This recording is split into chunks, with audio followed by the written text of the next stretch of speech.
에베소서 6장을 보겠습니다.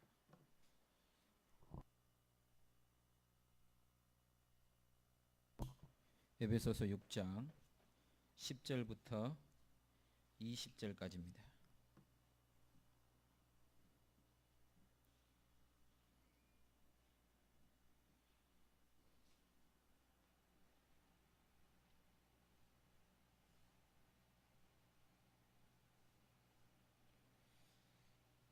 에베소서 6장 10절부터 20절까지.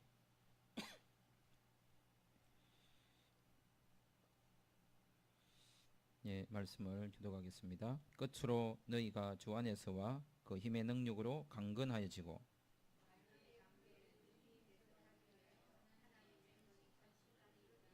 우리의 시험은 혈과 육을 상대하는 것이 아니요 통치자들과 권세들과 이 어둠의 세상 주관자들과 하늘에 있는 악의 영들을 상대함이라.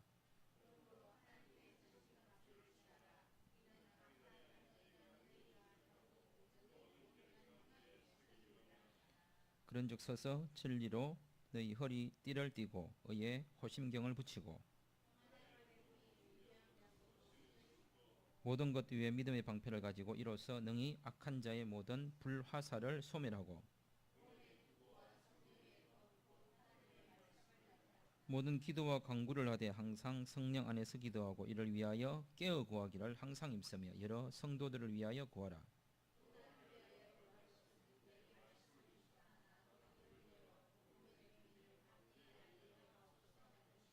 이 일을 위하여 내가 쇠사슬의 메인 사신이 된 것은 나로 이 일에 당연히 할 말을 담대히 하게 하려 하심이라.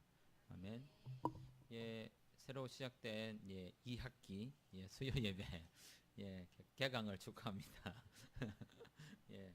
이제 이번에는 에베소서를 좀 전체를 한번 훑어보고 에베소서를 통해서 우리가 생각해야 될 교회관 그리고 성도들이 살아야 될 삶에 대해서 에베소서를 가지고 말씀을 나누려고 합니다. 그래서 에베소서를 가지고 말씀을 나누려고 하다 보니까 우리가 자주 듣는 또는 어떤 이야기들 중에 하나가 뭐냐면 이런 거죠. 이 본문을 대할 때면 항상 우리는 이런 고민을 하는 것 같습니다. 야성을 회복해야 된다. 야성, 그죠? 싸우고 일하는 거. 그 다음에 또 전투성을 잃지 마라. 오늘 본문을 보니까 하나님 전신갑주를 입어라. 그죠? 싸워라. 그 다음에 허리띠를 띠라. 신을 신어라. 방패를 가져라. 화살을 가져라. 투구를 써라. 검을 가져라. 거기다가 또 기도까지 해라. 이렇게 보니까 또 뭐 같습니까? 아이언맨 같지 않습니까? 그 슈퍼맨 같죠?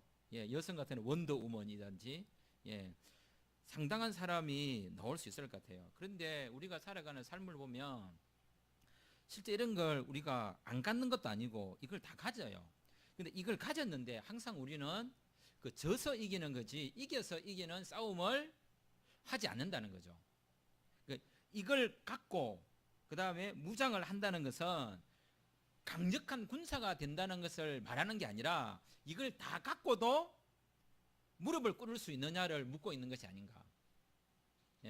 이런 중무장을 하고 있음에도 불구하고 이 중무장이 상대가 볼 때 위협감이 느끼는 그런 군사가 아니라 오히려 이걸 다 갖추고 있는데도 상당히 뭡니까?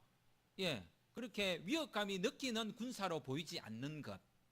오히려 성경은 우리에게 그걸 말해주고 있는 것 같은데 이 본문을 읽을 때면 이 설교를 듣고 이 묵상할 때면 항상 하나님 전신갑주를 입으면 내가 강력해지겠구나.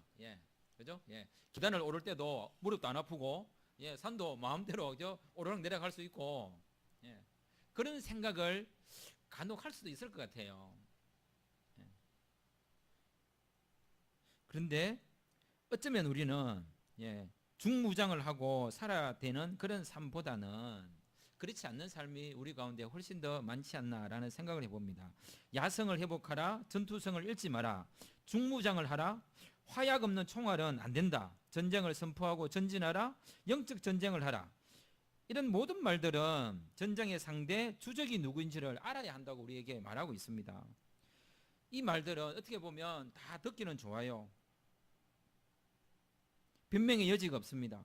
분명히 상대가 누구인지를 알아야 되고 그 적을 향하여서 우리가 무엇을 해야 되는지를 말하고 있는 것에 대하여 토를 달 수가 없습니다. 마귀나 영적인 실체가 역사를 하기 때문에 우리는 이 싸움에 집중해야 된다고 말하고 있습니다. 그러나 영적인 싸움을 하십시오. 예, 악의 영들에 대하여 대항하십시오. 그 다음에 하나님의 전신갑주를 입으십시오. 믿음의 투구를 쓰십시오. 복음으로 준비한 신을 심으십시오. 믿음의 방패를 가지십시오. 예, 구원의 투구를 쓰십시오. 성령의 그 말씀을 가지십시오 하는데 도대체 이게 뭐지? 듣기는 좋으나 구체적으로 이게 뭔지 알기가 너무너무 힘듭니다. 근데 이 말들을 할 때에 항상 우리는 12절의 말씀을 간과하고 있는 것 같습니다. 12절을 같이 읽겠습니다. 12절 시작.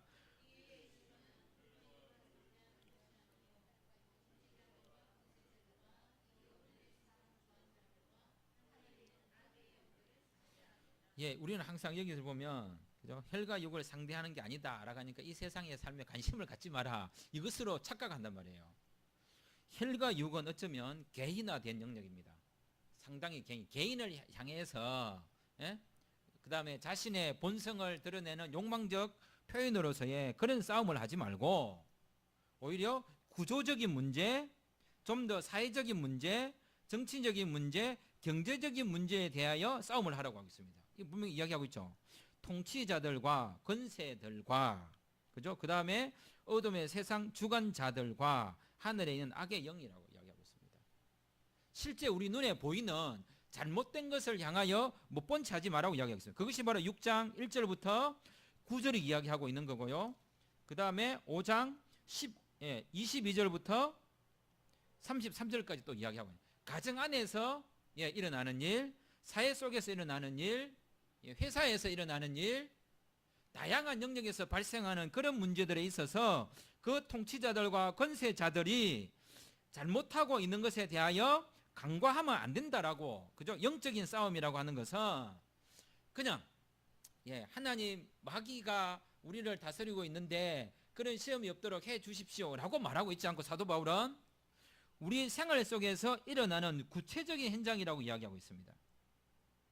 마귀라고 하고 영적인 관계라고 하면 모든 싸움이 다 이해가 되는 것이 아닙니다. 이 모든 것들은 실체가 있고 실제 생활에서 발생하는 잘못된 것에 대하여 하나님의 전신갑주를 입으라고 이야기하고 있습니다.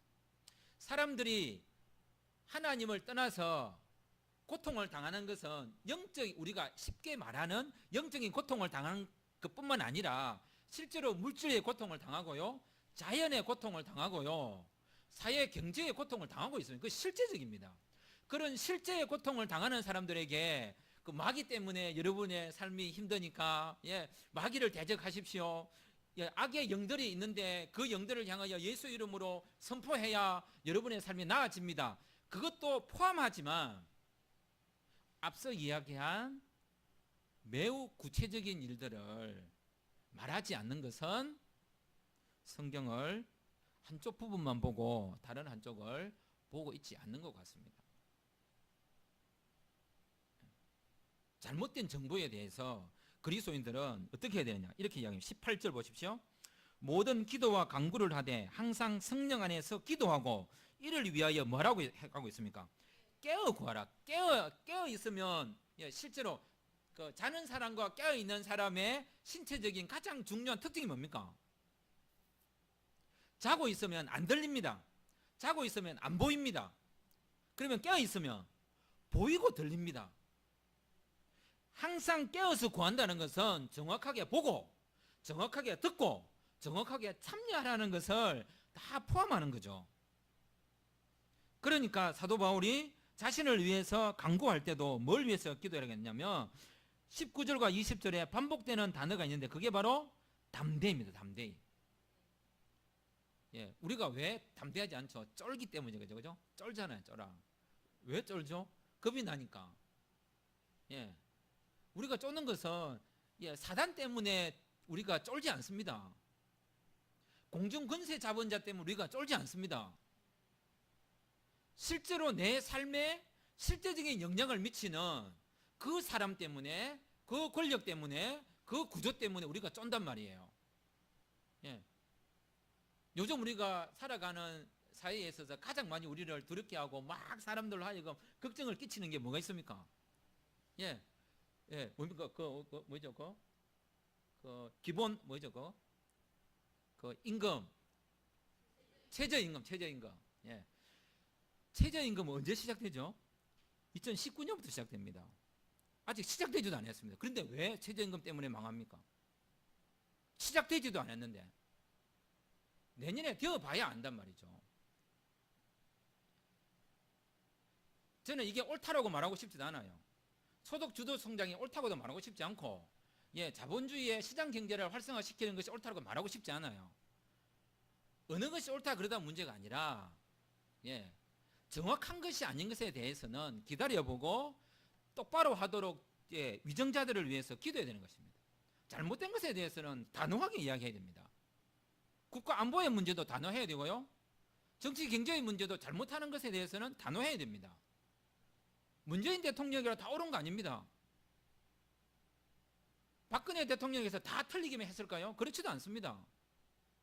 잘한 것은 잘한 거고 못된 것은 못된 거죠. 그러나 사실이 아닌 것을 자꾸 만들어내는 것은 우리로 하여금 뭘 못하게 하냐면 기도를 못하게 합니다. 그리고 우리로 하여금 쫄게 만들고 담대히 나아가지 못하도록 만듭니다. 우리가 봐야 될 현장을 못 보게 눈과 귀를 뭐 하는 거죠? 닫게 만드는 거죠.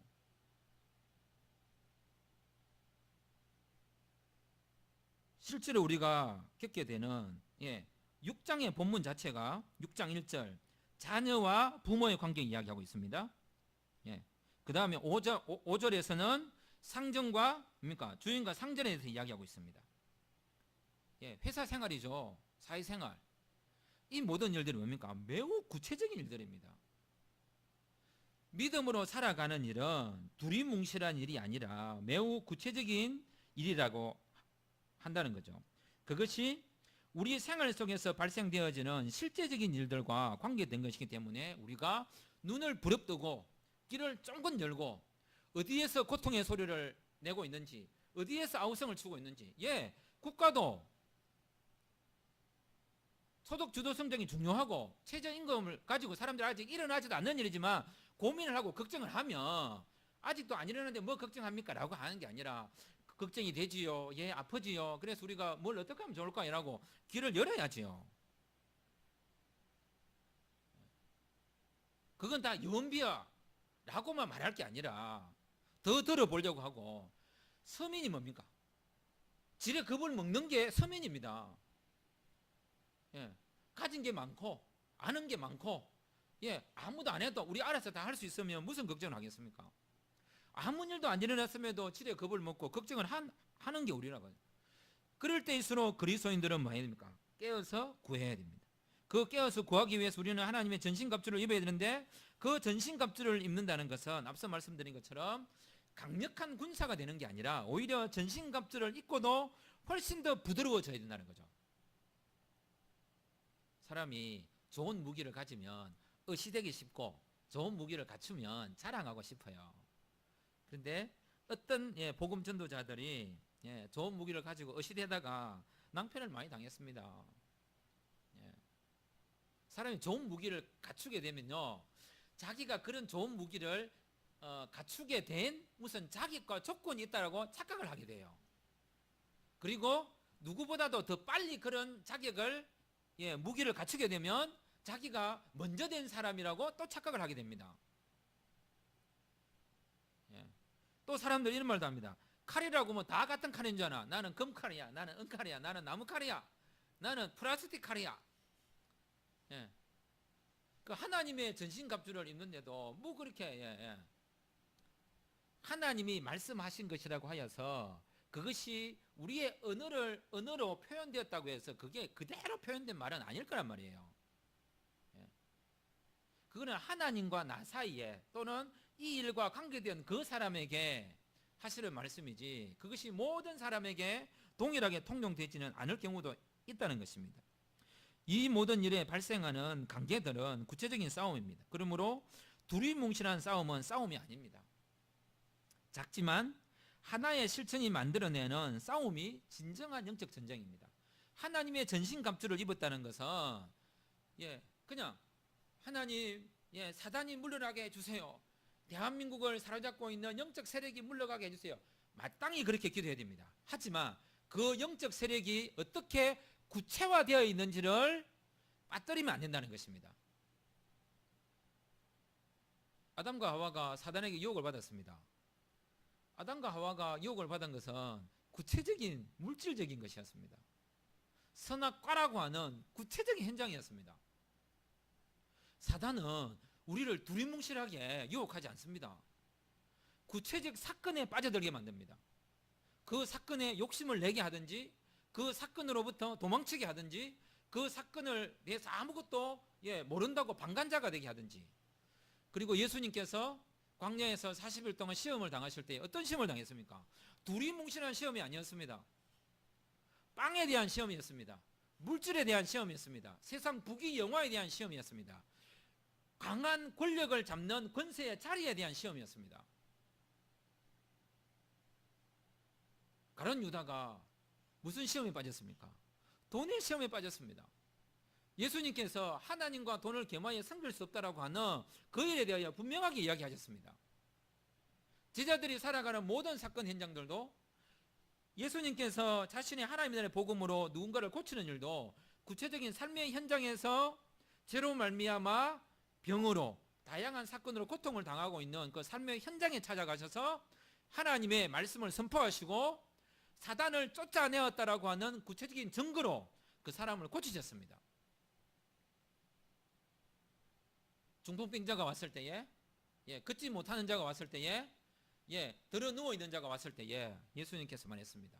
이 사람이 걸어가는 것과 제사함을 받는 것 중에 어느 것이 쉽겠느냐? 예수님은 제사함을 받았다라고 말씀하신 경우도 있지만 그렇게 말씀하시지 않고 제사함을 받았다라고 하는 것을 증명하시기 위하여 일어나 걸어가라고 하셨습니다. 실제적인 우리의 삶의 변화가 하나님을 믿는 것으로 드러나도록 되어 있습니다.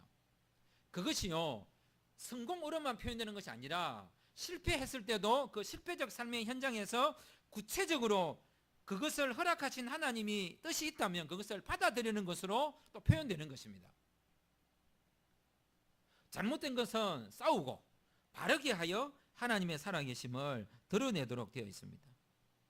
그것이 우리 삶에 잘 드러난 것이 뭡니까? 그게 바로 윤리고 도덕이고 법이고 제도입니다.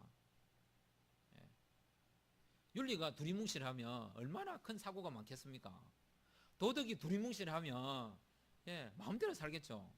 근데 도덕과 윤리들은 대부분 구체적입니다. 법도 얼마나 구체적입니까? 그런데 우리가 신앙생활을 할 때는 가능하면 두리뭉실해지고 싶은가 봐요. 저는 고민해 봤습니다. 왜 사람들이 두리뭉실해지려고 할까? 아마 그것은 책임지고 싶지 않기 때문이 아닐까? 그것을 받다면 네 받지 않느냐라고 물을까 싶어서, 또 들으면 네 들었지 않느냐라고 물을까 싶어서 깨어있지 않으려고 하는 것 같아요. 가능하면 좀 두리뭉실하게 세상을 보고, 이 말 했죠. 어르신들, 모난 돌이 정 맞는다고, 그죠? 기독교인들도 가능하면 세상을 두리뭉실하게 보고, 뭘 기도를 해도 두리뭉실하게 하고, 뭘 또 사회를 봐도 또 두리뭉실하게 하고, 어쨌든 책임 안 지려고. 그 한마디 하면 너가 책임져라.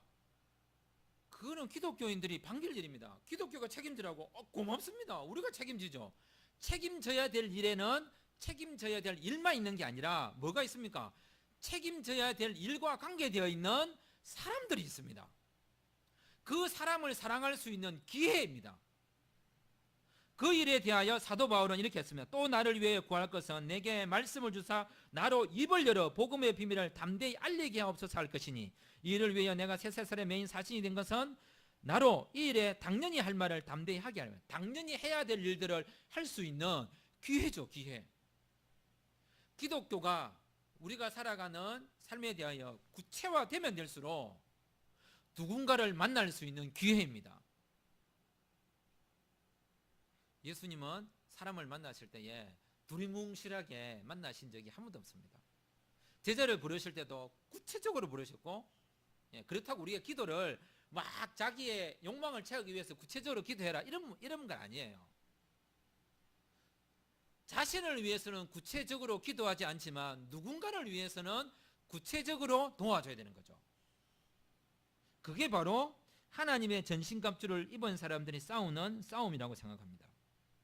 싸움은 구체적으로 싸워야죠. 예. 적이 누군지 모르면 싸울 수가 없습니다. 우리가 왜 강력한 야성을 회복하라, 영적 전투를 하라 라고 말하지 말고 구체적으로 싸워야 될 대상을 구체화시켜야 됩니다. 그래야 그 싸움이 분명해지는 거죠.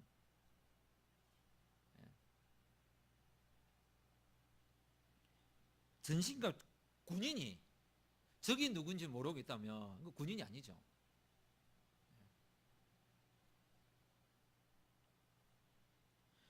앞서 말씀드린 것처럼 작지만 하나의 실천이 만들어내는 싸움이 진정한 영적 전쟁을 할 수 있습니다. 그래서 무슨 일에 관계된 사람들을 말하거나 뒷담을 하거나 때로 씹거나 서로 누가 어쨌다는 둥 하는 일련의 일들은 결코 영적인 문제에서 문제가 있거나 믿음이 없거나 시험에 들어가는 영적 침체의 시작이라고 말할 수 없습니다. 그게 시작입니다. 예. 기독교인들을 보고 이런 말 하죠. 예, 너 남 뒷담 하지 마라. 아니 문제가 없으면 왜 뒷담을 하겠습니까? 우리가 뒤에 앉아서 수근수근 남 얘기하는 건요 대부분 그 잘못된 일이기 때문에 하는 경우가 훨씬 더 많습니다.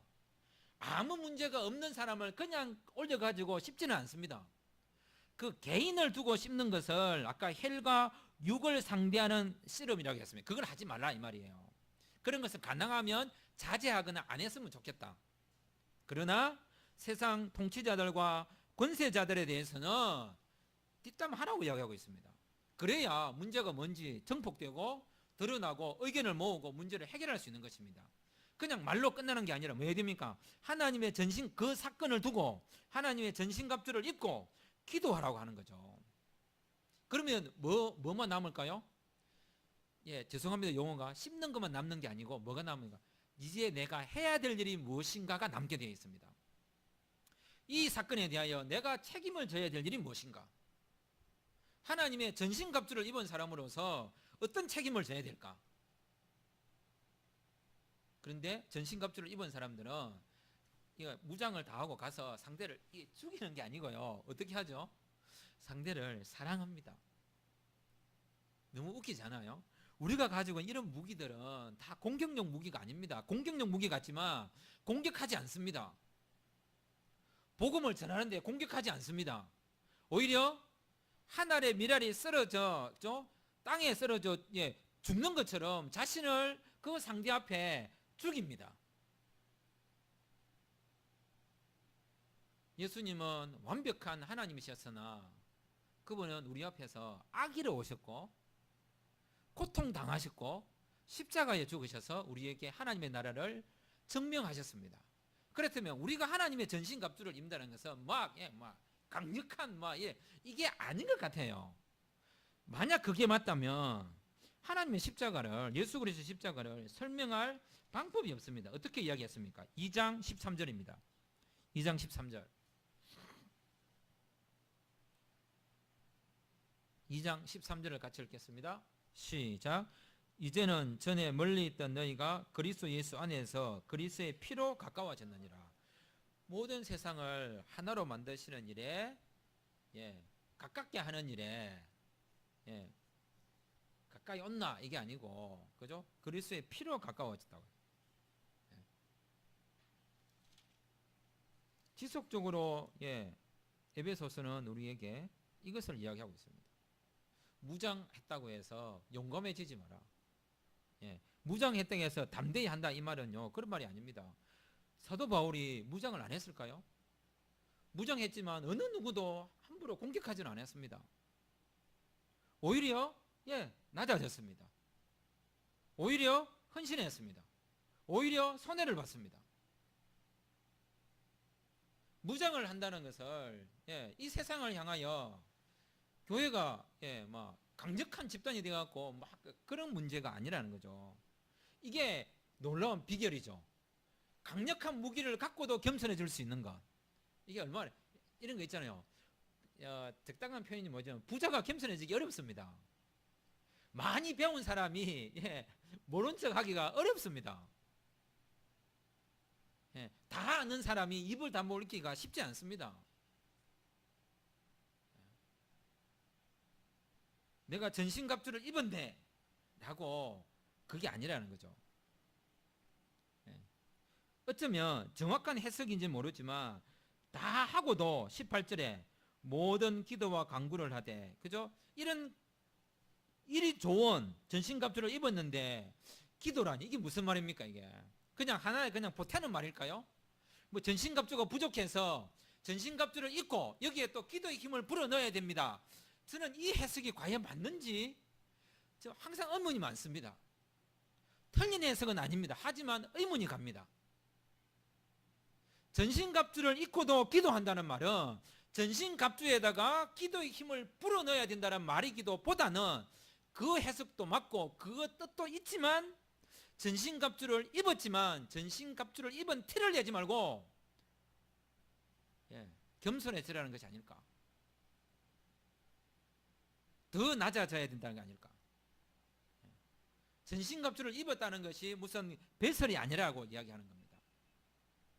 하나님의 전신갑주를 입으면 입을수록 가난해져야 되고 낮아져야 되고 겸손해져야 되고 더 아파져야 되고 더 책임을 질 수 있는 것으로 표현되어야 되지 않을까라고 생각해 봅니다. 말씀을 갖는 것이, 구원의 투구를 쓰는 것이, 믿음의 방패를 갖는 것이, 평안의 복음에 준비한 신을 신는 것이, 진리의 허리를 띠를 떼는 것이 어떻게 공격용이겠습니까? 단순한 그게 자기 보호용일까요? 아니요. 자신을 보호했다면 보호되지 않는 사람을 위하여 자신의 모든 것을 내어줄 수 있도록 하는 상태. 나를 안전하게 한 이유가 뭘까요? 타인을 안전하게 만들어줄 수 있는 사람이 되기 위해서. 내가 하나님의 전신갑주를 입은 이유는 전신갑주를 입지 못한 사람을 돕기 위하여, 내 자신을 보호하기 위해서 전신갑주를 입는 게 아니라 그러지 못한 상황에 놓여 있는, 즉 통치자들과 권세자들과 이 어둠의 세상 주관자들과 하늘에 있는 악의 영들로부터 고통을 당하고 있는 사람들을 돕기 위하여.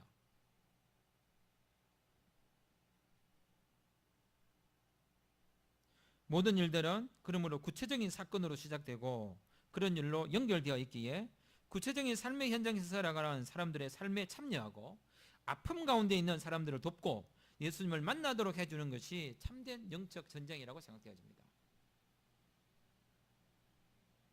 예수님은 우리의 삶의 현장이라는 구체적인 장소에 오셔서 구체적인 나를 구원하셨습니다.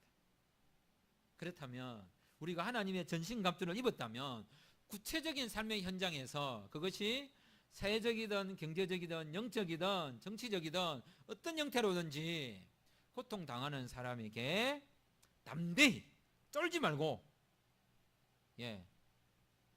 책임져야 될 행동을 하는 것이 하나님의 전신갑주를 입었다는 증거일 것 같습니다. 기도드리겠습니다. 이 시간 함께 기도하기 원합니다. 하나님, 우리로 하여금 깨어